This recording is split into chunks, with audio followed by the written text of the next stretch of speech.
I would talk to my mom, she would say, it was terrifying for 4 years, right? They didn't know what to expect, and there's nothing they could do. The story she'd always tell us, every night for those 4 years, she would get up in the middle of the night, go to my room, put her hand on my chest to make sure I was still breathing, and then go back to sleep. So it was a terrifying time for my parents and for my siblings. This is the 1% heart. The question about what happens after somebody survives something is large and ambiguous, but it comes down to no matter what someone goes through, big or small, there's something after that. And you don't know what you're going to do in that moment or how to use what you went through to help. Now, Brooke and Rick, my two guests today, answer that question in very different ways. Rick, Brooke, you guys have both been on the show before, but as always, thank you for being here and taking the time. Thank you. Thank you. Now, for anyone listening for the first time, do you mind telling us just a bit about your background, your specific condition, and what you're doing now because of it? So, like you said, my name is Brook Dorris. I was born in a very small community in Kentucky. So, healthcare was kind of hard to find. So, growing up, I traveled hours to go to my cardiologist to fix what my birth condition was. It was single left ventricle with transposition of the great vessels. And with that, I have been in surgery, heart block, fully dependent on a pacemaker for multiple years. And all of that just basically says I've had a lot of just kind of heart procedures or surgeries. I think I'm up to 15 now, and that includes the Fontan and the bidirectional Glenn.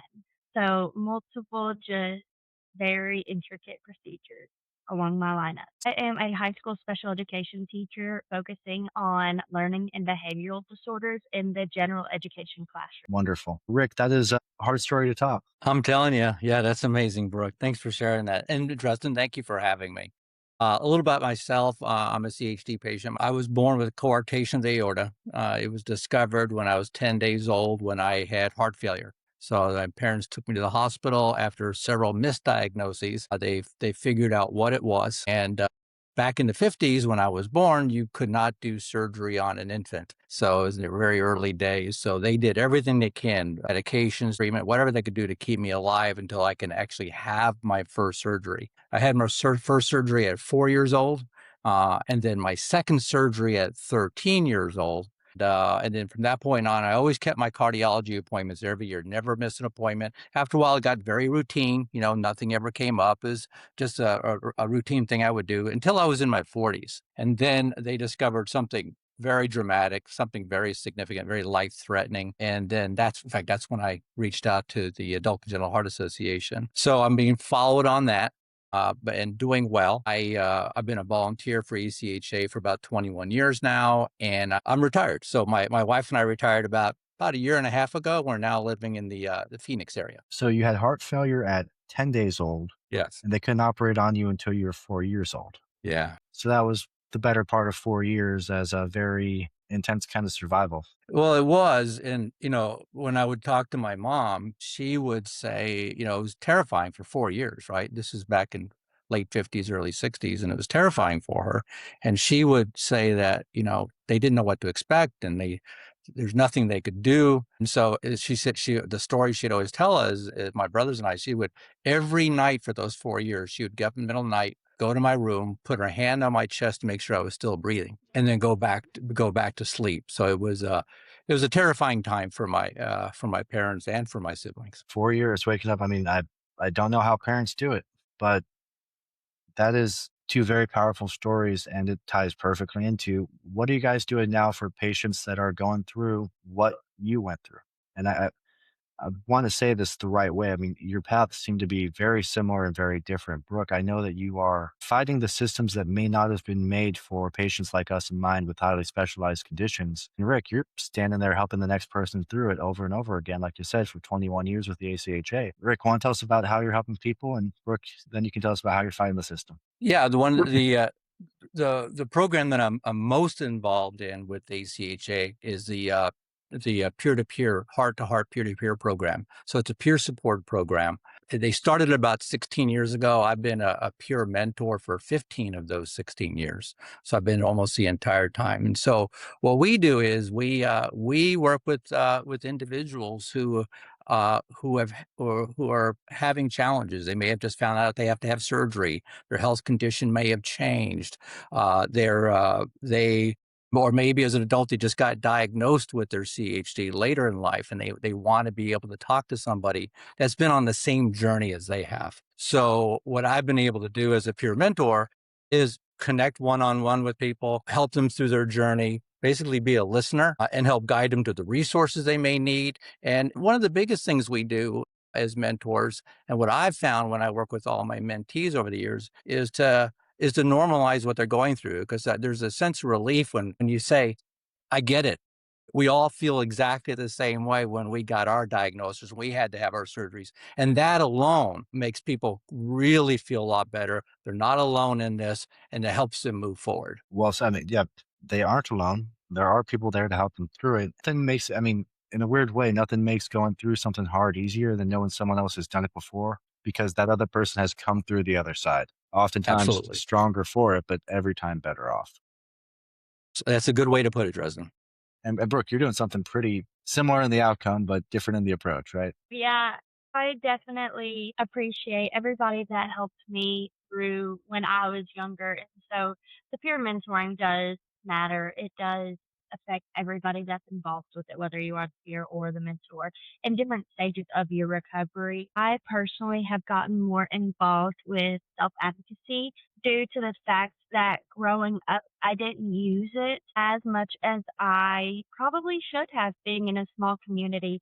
And since I have found kind of my voice, I got out of my small town and I found people that wanted to listen, because humans naturally, they want to listen and they want to care and they want to figure stuff out together. And so once I went to college, I found that environment where it allowed me to advocate for the first time. And so with this, Justin, you invited me on this podcast.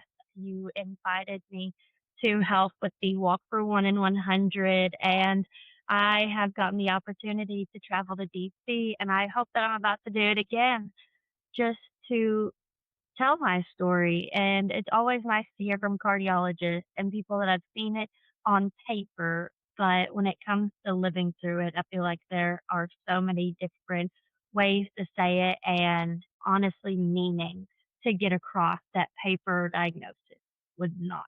So that's what I focus on. So you think standing there in DC when legislatures have to like look you in the face and see that you're a person and not just a condition, you think that drives the point home good? Think it does, because when I'm standing there and they're in their business suits and they are running from meeting to meeting, and I have to open up and say that I am struggling to live in the world that healthy people are supposed to live in, quote unquote normal people.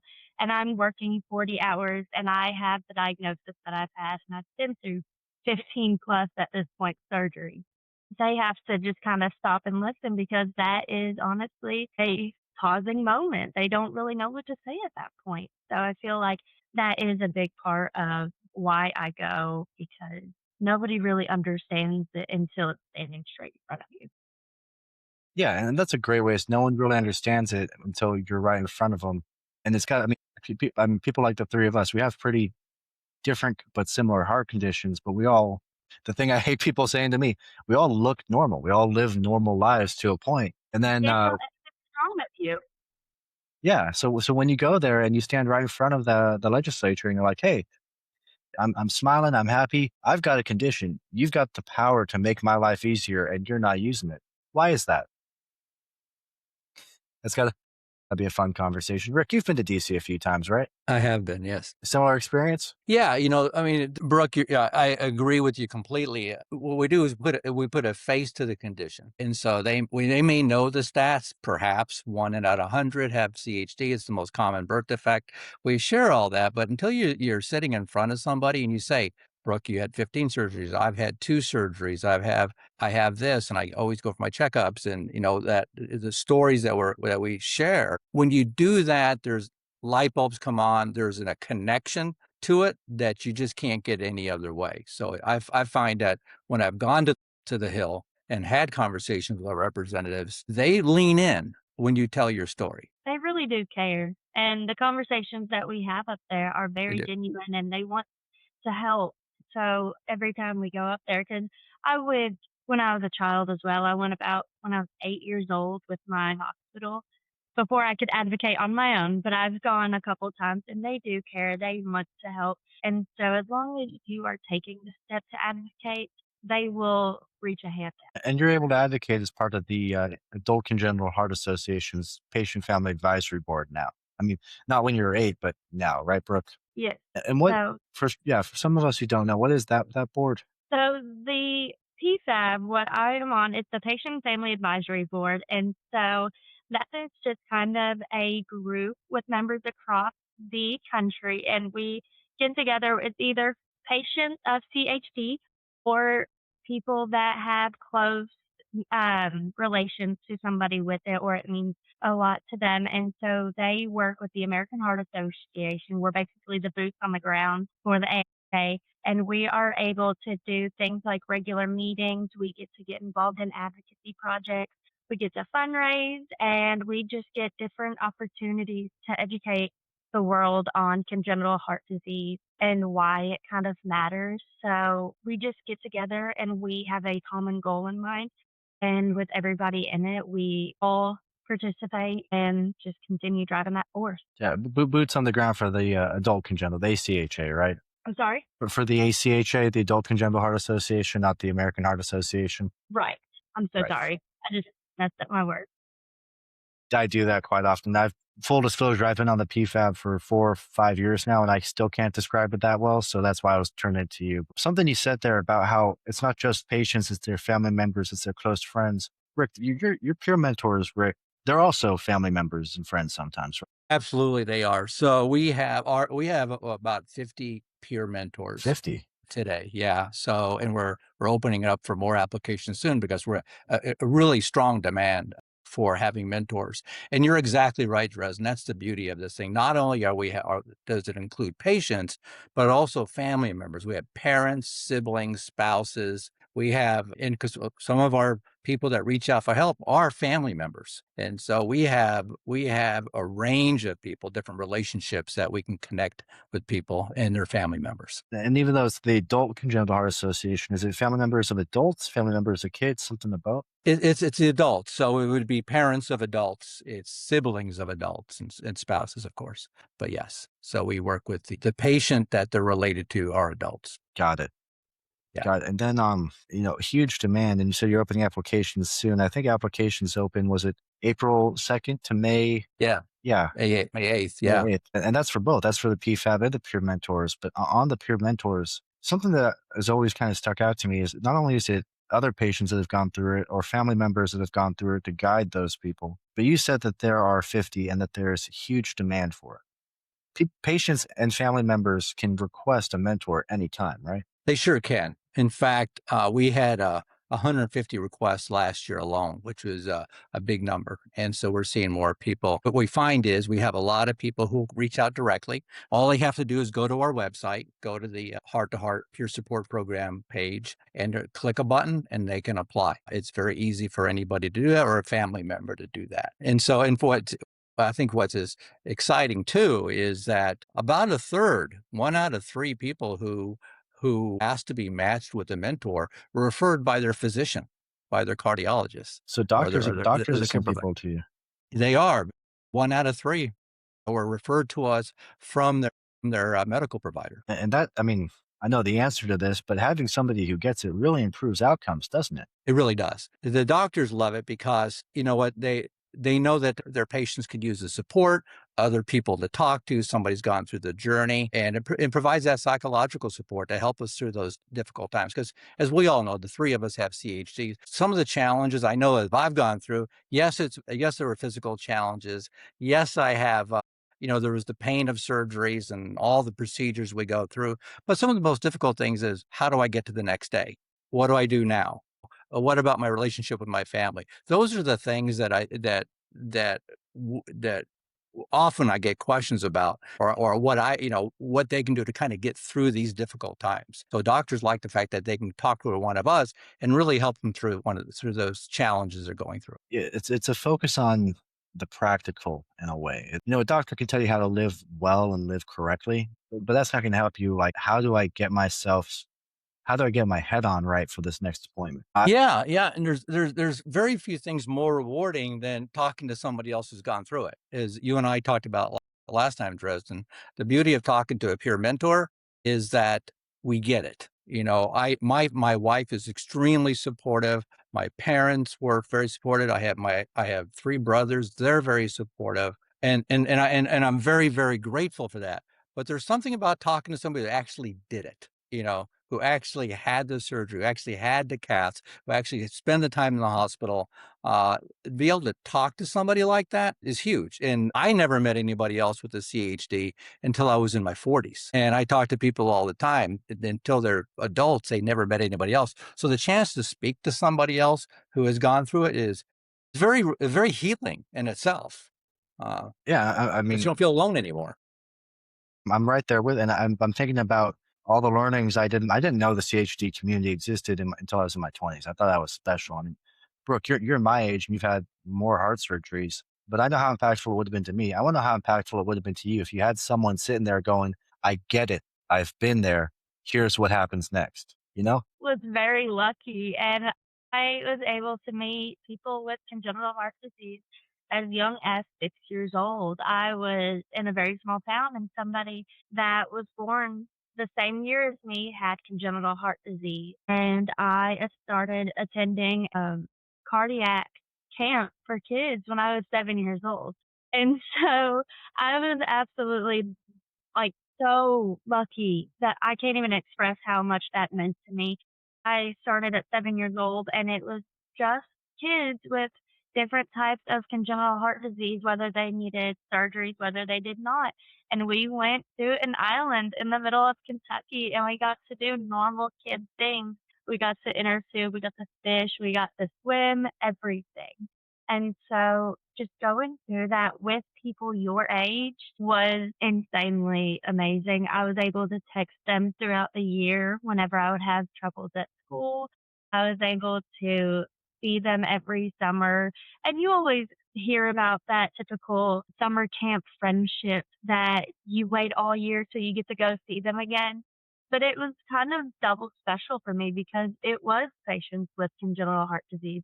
So it held another meeting. So I did get kind of that peer support. I know it's not people that had already gone through it and you got to ask them questions, but it's people your age or a little older that you got to just talk with and understood. So I did get a piece of that. And so that is part of what made me more comfortable with advocating as I got a little. You know, Rick, I didn't know that we had a success story with Brooke. I was bringing Brooke on to talk about the PFAB. Yeah, really.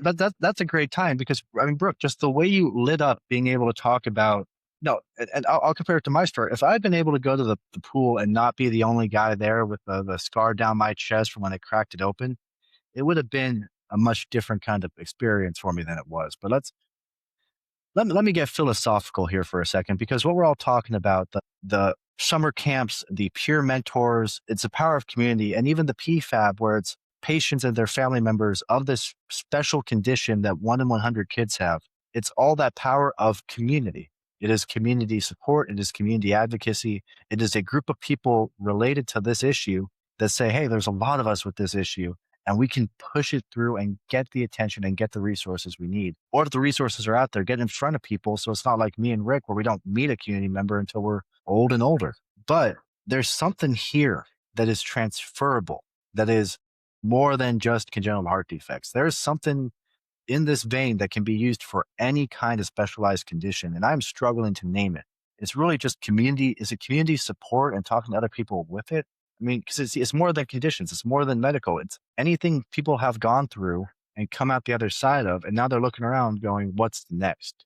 So give me your gut reactions to that, because I'm on a soapbox here and it's very uncomfortable, and I'll just keep fucking talking. Oh, you know what? I talk to other people that friends of friends who have some other form of chronic illness, and it's amazing how consistent things are. They may not have met anybody else, or it's nice to talk to somebody else, or that they need to make sure that there's care for them when they went from pediatric to adult care. So it's having very similar conversations, everybody. And some of the things that we advocate for, like, when we go to the Hill to advocate for things, we've been very successful with that, is are things that apply to everybody, whether it's getting the right insurance care to cover pre-existing, and all of those things that are very important to our community are very important for other chronic illnesses out there. So yeah, there's to your point, there's a lot of consistency across what we'd have, how we approach things, and from my understanding, other groups as well. Insurance. I just turned 26 this year, so I got the pleasure of getting my own insurance and talking with our work insurance lady. Luckily, she's known me since birth. Small town problem. But just figuring out how to make this very life changing and will last your whole life issue work best with the insurance that we have. So that was kind of my intro into it this year. But for community with not just heart problems, but just chronic disabilities or diagnosis of anything. When I was in high school, I learned what different terms meant, different disabilities, different chronic illnesses were through classes and getting to know classmates. So I graduated from my high school, went to Murray State University, and I got my degree in special education with an emphasis on learning and behavioral disorders. And so what I do on a daily basis is I work with different students when it comes to either having a diagnosis of autism, a reading disability, a behavioral disability, or something like PTSD, not even remotely since birth, or kind of what we have with CHD. But what I do with them is I do what I want everybody with a chronic illness to at least understand or receive. I listen and I care, and I hope to be that person where they do feel comfortable in sharing why they do certain things, whether it's positive or negative, and continue, why they continue doing well in classes, why they continue trying to build bonds, because there's always a what's next, no matter what you have. And you said it with a community of not just CHG, just a community of people that are struggling with something. And so, as a special education teacher for my grade, I really focus on just making sure we have progress in our personal life and school life over perfection. Sounds like you're a teacher, a mentor, and a therapist all in one. I love what I do. It's easy to talk about it when you love what you do. And I mean, it sounds like a hard but fulfilling job. This is an oversimplification, but I think if everyone was just a little bit nicer to each other, we'd all be better off for it. But no, that's I beautifully highly said, agree Brooke. working in a high Yeah. school. School is wild on a daily basis. You had mentioned PTSD and some of the other issues that people may have, outside of school, inside of school. And I mean, we're all congenital heart patients, and there are a ton of studies that show congenital heart patients are at higher risk for anxiety, depression, but also complex PTSD, CPTSD from medical trauma, especially, Brooke's a bit younger than us, but like I know during my open heart, when I was 6 months old, they were still keeping the lights on all night for babies and just waking them up to take their blood. No focus on the skin to skin contact and the other things they focus on for babies. And Rick, I can't even. I mean, I think it was the 80s when they started actually knocking babies out for open heart surgery and not just doing it. So I think there's something to be said here for how deeply tied mentorship and advocacy is to just mental health, and how the best practices for mental health care can be ported over, and how this could all, I mean, the way we go about it can also be used to help other mental health conditions, if that's the right way to say it. Now, I don't really Yeah. think I had a question in there, but I know you guys have some good things to say on it. So, Well, no, I think you're right. I was mentioned that earlier. It's, when I work with my mentees, or when I first reached out to ECHA, when I found out I had my surgery, yes, the physical part was part of it. There's no question about it. I was terrified of having another surgery. I was terrified of having, some of the procedures they wanted to do. And yes, but what I really probably needed help with was getting through it emotionally, how I dealt with it myself, how I dealt with it with my family and my wife. These are the kind of things. So really almost every time we work with somebody, or when I reached out for help, there is a mental health component to it. I mean, there is anxiety to it. You reminded me about the PTSD, and you brought that up too, Brooke. Is I remember when I went to changed doctors, and I was 45. I went to a new doctor, and she's taking my blood pressure, and I take it every day at home, so I know what my normal resting blood pressure is, and it was high, and I said, you know what, you would think after 45 years that I would be used to this by now, and my blood pressure wouldn't spike every time I come see a doctor. She goes, oh, no, no, no, just the opposite. As a matter of fact, people who were raised with this, that have been in this environment, it is like PTSD, where it brings back, even subconsciously, all these memories over there. She made the point exactly what you're saying. It's been so much a part of our life all these years. We almost unconsciously react to it that way. Yeah, they called it for me. I had the same thing. I'm sure Brooke probably does too, but they called it white coat syndrome because You're right. I'd be White saying coat syndrome. Yeah. they diagnosed me high blood pressure, but when I was taking the blood pressure pills, even at the lowest dose, I was starting to like doze off, and I couldn't figure it out. And then my blood pressure would just be ridiculously low. So they had me stop taking them and then keep taking the readings. And that's when they told me, it's like, oh yeah, your blood pressure just spikes a lot when you're in here, which is great. But then they called it white coat syndrome. And I had to explain to my girlfriend, who was my girlfriend at the time was a doctor. Like, oh yeah, no, it's because of you people that my blood pressure spikes. So that was fun. But I think that's the perfect way of talking about CPTSD, because I feel comfortable at the doctor's office. I feel comfortable doing the cardiac stress test. I could sit in an MRI tube because we've done it 100 times. But your body and your brain are not really connecting on that one, because I'm sure my blood pressure is spiking when I'm in the MRI tube, even though I am completely relaxed Yeah. mentally. So No, I agree. it's a weird disconnect. Let's talk about the future then. So both these programs, your peer mentors and your patient family advisory board, have applications starting up in April. So in a few days from when this will be released. For each of them, they're both great tools the peer mentor, it's a great peer mentor program. The Adult Congenital Heart Association's Heart to Heart Peer Mentor program is a great way to give back to the community, to give back to people, to help people in the way you wish you'd been helped. Where do you see that? Like, if I'm someone listening to this right now, where do you see the next steps being? Like, how do I figure out if I'm the right person for it, and if I should apply, and if I have something to add? Should you apply as the mentor, you mean, to be? Oh, don't worry. I'll get to the part where I tell everyone to go be a mentor or a mentee. But how do I know I'd be a good mentor? Yeah, that's a good question, and you hit it just right, Dresden. For all of us, the three of us, a good example. We've all been through this. We've taken that journey, and we're still going through that journey, and we've done well. So to be able to help other people through this that are going through it is one of the most rewarding things I've ever done. So if you're thinking about it, apply.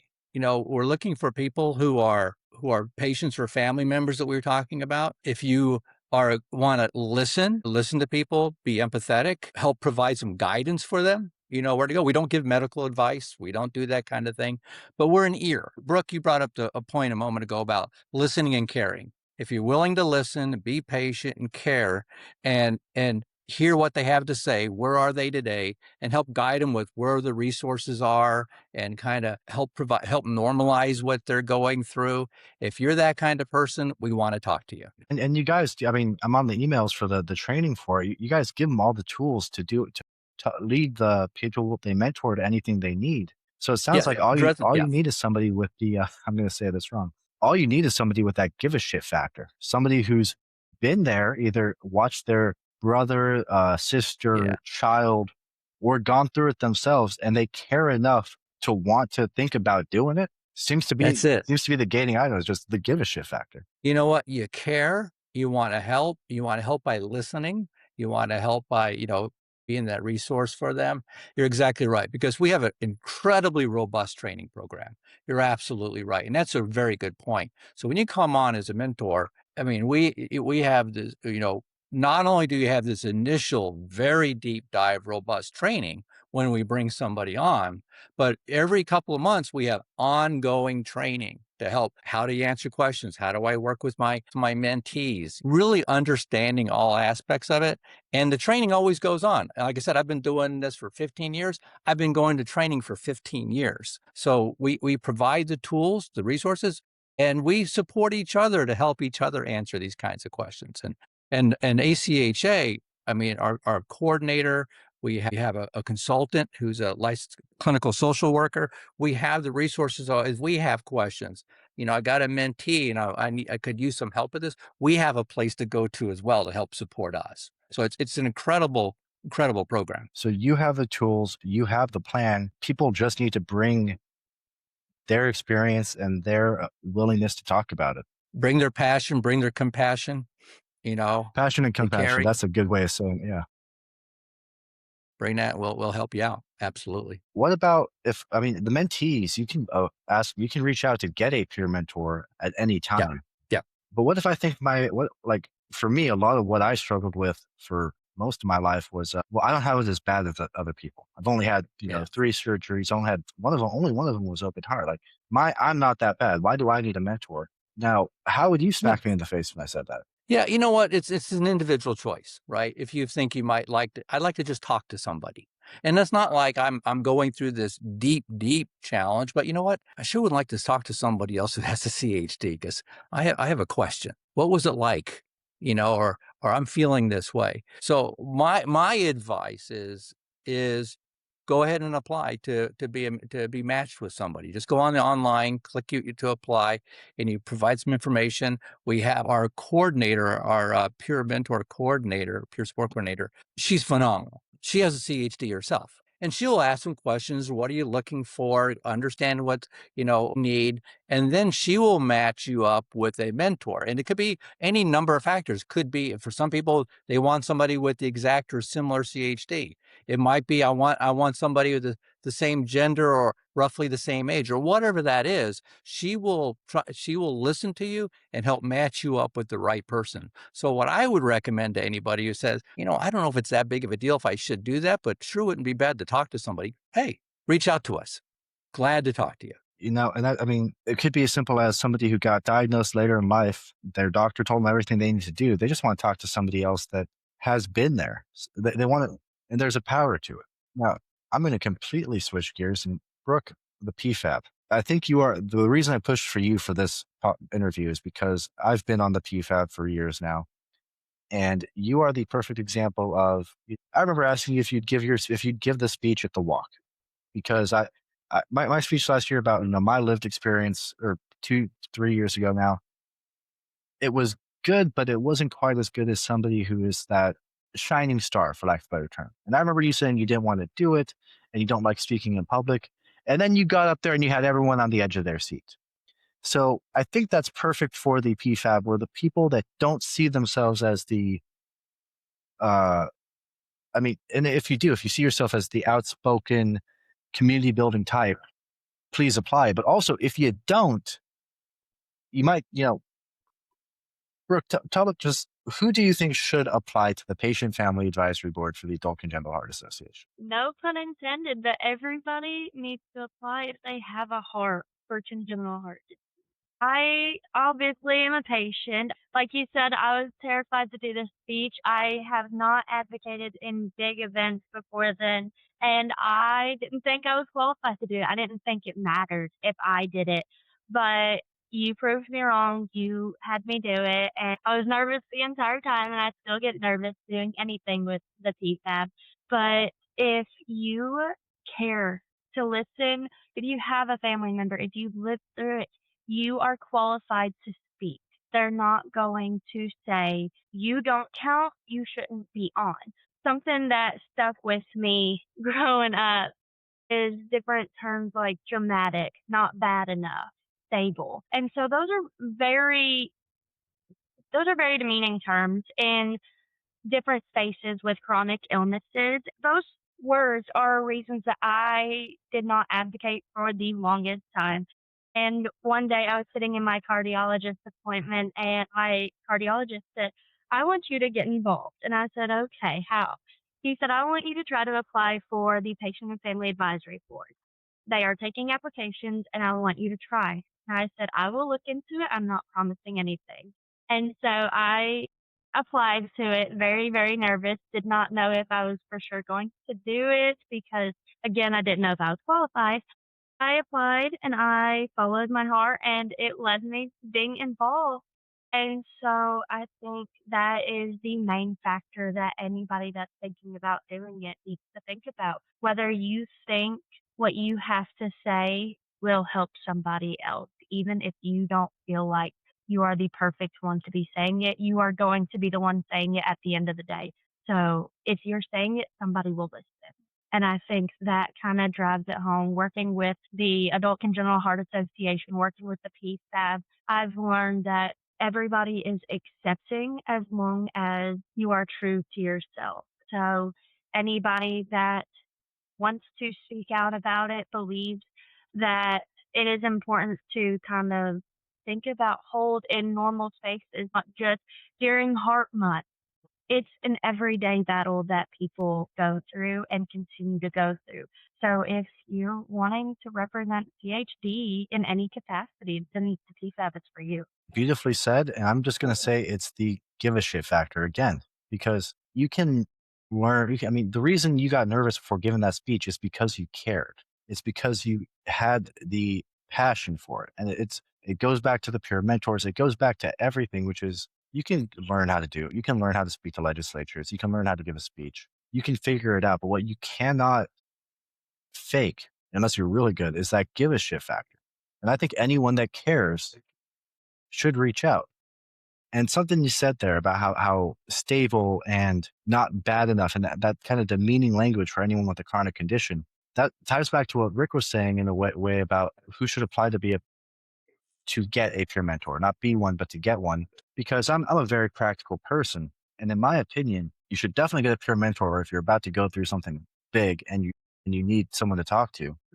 But if you're not and you don't, that is almost a better time to go get a peer mentor because you're able to think about it, do it on your own time, and have that support system set up for if and when something does come up. It's laying the foundation, the groundwork for when that need arises. In a lot of ways, I'm speaking to myself here, but I'm speaking to anyone who has a congenital heart defect and doesn't think they need one. You kind of owe it to yourself to have that system ready for the one time you go to an appointment and it's not the typical everything's normal news. Yeah.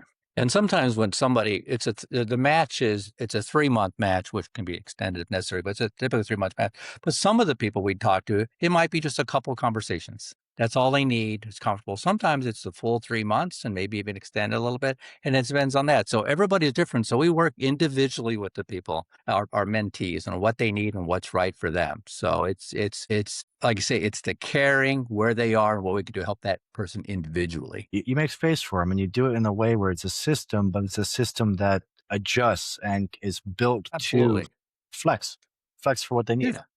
Yeah. Yeah. Something that sticks out with me is when it comes to peer mentoring, when you get a new job, your work often gives you a mentor to help you learn the ropes.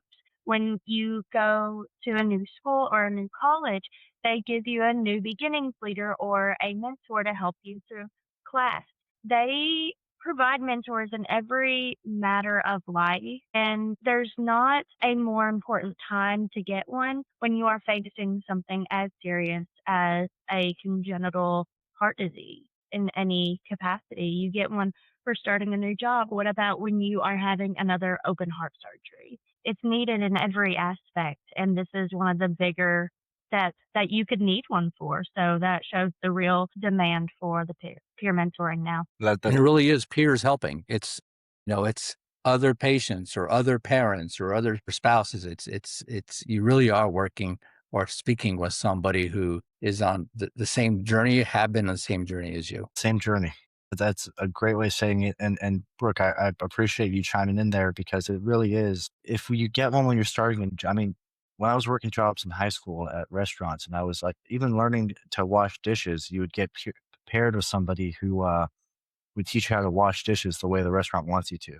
So if you're going to get a peer mentor to wash dishes, you should probably think about getting one for having a heart surgery or having a heart condition in general. So that was a very good point, Brooke, and that puts everything in a very good perspective. So thank you for that. Now, I always ask at the end of these episodes what CHD means to you, and I've done that to both of you guys a few times. So I'm going to go dip about it differently here. Rick, what does the Peer? I mean, it's the Peer Mentor program has been around for what, 20 years, 15 years?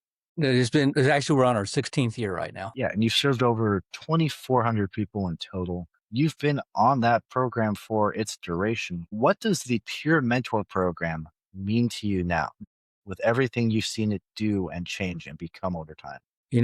Honestly, it is one of the most rewarding things I've ever done.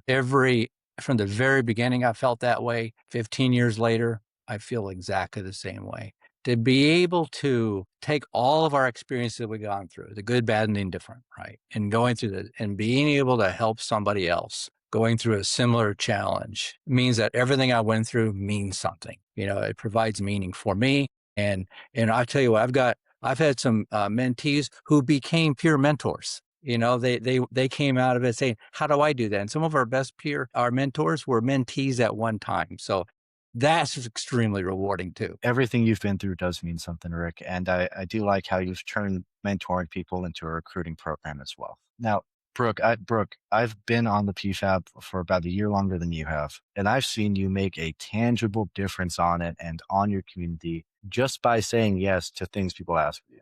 So now, as you prepare for going to DC the second time to have polite conversations with very busy people in suits, and you've given the speeches and you've raised the money and you've talked to people and you've gone out there and represented a silent but pervasive disease. Like, we all look normal, which I hate saying, but we do.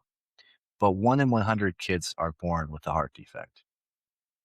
70% of them are lost to care between pediatric care and adult care. Everything we do is fighting that so that people get the care and get the resources and know that they are not alone in this fight. Brooke, after these 3 years, I think it's been, what does the PFAB mean to you? It honestly means pride for me. I've gone through multiple things that not a lot of people have. I'm married to somebody that has never been hospitalized. And so going through the life that I have in different spaces that I have, the PFAB means for me pride in talking through what I've gone through, pride in wanting to share and wanting to educate and ask for change, because 1 in 100 does not seem like a lot until you see them together. We have the PFAB and we hear about so many diagnoses. We hear about so many patients, so many struggles. And so the Patient on Family Advisory Board gives me just my voice. It gives me everything that I've needed when it comes to advocacy. I work as a special education teacher, and that is work, and PFAB is personal. I'm able to talk about who I am, what I've been through, and use that to try to help others. And I think that is what I've been needing over the course of growing up with congenital heart disease. And I think a lot of people feel that way. PFAB is personal. That is something that's going to stick with me because it really is. It's a chance to take what's happened to you and what you've seen and turn it into a tool for the community and make it better for everyone. Guys, I really appreciate you both being here today. And I do think the PFAB is personal. And I do think the Peer Mentor program is critical for this community and should be copied over to other communities, be it mental health, be it lifelong conditions, be it anything where someone going through it first and coming out the other side can help the next person going through it. And that's really any difficult experience. But I'm going to wrap us up now. I just want to thank you both. Thank you, Dresden, for being here. This was great. And that was Rick Puder and Brook Dorris. If you're a CHD patient or family member and you're sitting in the now what moment, the links to both programs are in the show notes. That's the Adult Congenital Heart Association's Peer Mentor program and the Adult Congenital Heart Association's Patient Family Advisory Board. If you don't need a mentor, be a mentor. If you want to be a voice for your community, join the PFAB. Either way, you don't have to sit in this question alone. Links are in the notes below. And And remember, if you have questions or comments on the episode, if you have questions or comments about either program and you need someone to talk to you about it before you reach out, you can reach out to me through our website, 1percentheart.com. You can email support@1percentheart.com, or you can message us on Instagram at the CHD podcast. Thank you guys for listening. I will talk to you soon.